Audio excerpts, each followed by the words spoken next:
Welcome to the soft grid. Software, as we know it, no longer exists. Instead, it's like electricity. You go to any computer, anywhere in the planet, and switch it on.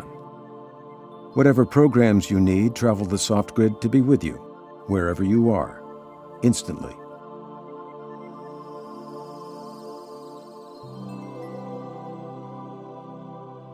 You don't have to think about bandwidth, memory, the network you're connected to, or the type of computer you're using. No matter where you go, you get exactly the software you need. The soft grid takes care of everything, securely, reliably, the moment you need it. And when you're done, the software waits for you on the soft grid until the next time you log on, wherever you log on. This is not the future of software. This is today. But how did we get here? It all started in the 1940s, the beginning of modern computer time. Welcome to the age of the mainframes, big iron, the first computers. Filling up entire rooms with hot vacuum tubes and costing millions of dollars, these large machines were used by phone companies, banks, and insurance firms to get work done faster than ever before. But the mainframes were islands run by gods in white coats. Islands because the mainframes weren't connected to anything. Networks had not been invented yet. And the gods in white coats? They were the men and women who were the only ones allowed to operate these behemoths. If you wanted the computer to do anything, you had to offer it up to them. Everything was controlled by them. Everything was centralized. This was the age of the mainframe, and it lasted for over 30 years. Jump ahead to 1975. An electrical engineer named Ed Roberts announced the availability of something he called the Altair computer.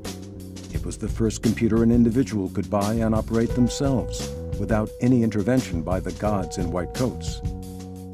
Roberts did not know it at the time, but he had just started the personal computer revolution. Soon, Steve Wozniak and Steve Jobs brought out the Apple computer, and a young programmer named Bill Gates helped the IBM PC take off. 10 years after the Altair, over 10 million personal computers were running in the world. People had freed themselves of the computer gods.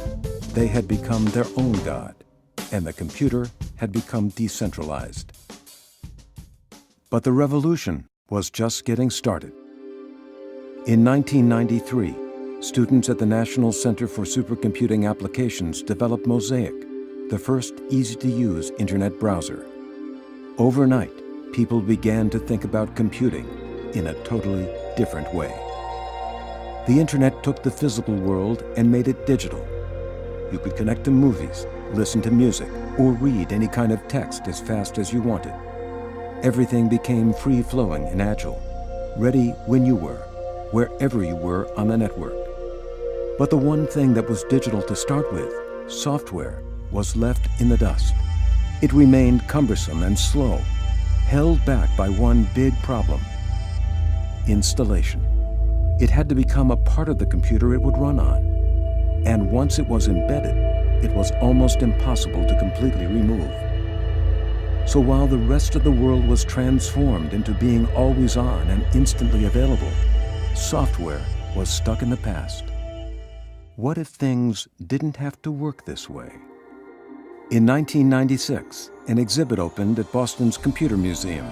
It offered all types of software titles on multiple computers. But for the first time ever, the software did not live on the computers. Instead, it was delivered on demand over a network to every computer, the moment a user wanted a title. This was the first small step toward the realization of the soft grid. Later, the creators of the exhibit founded a company called Softricity. They combined the network delivery idea with a technology that defied logic.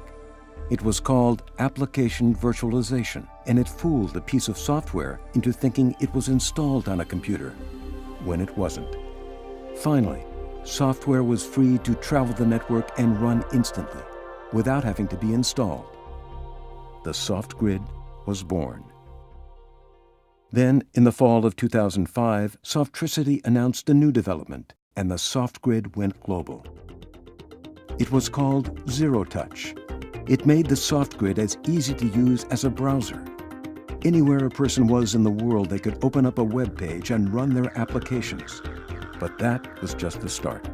For the first time ever, if a user needed an application they didn't have, they could request it from the soft grid and start using it instantly, without any human intervention.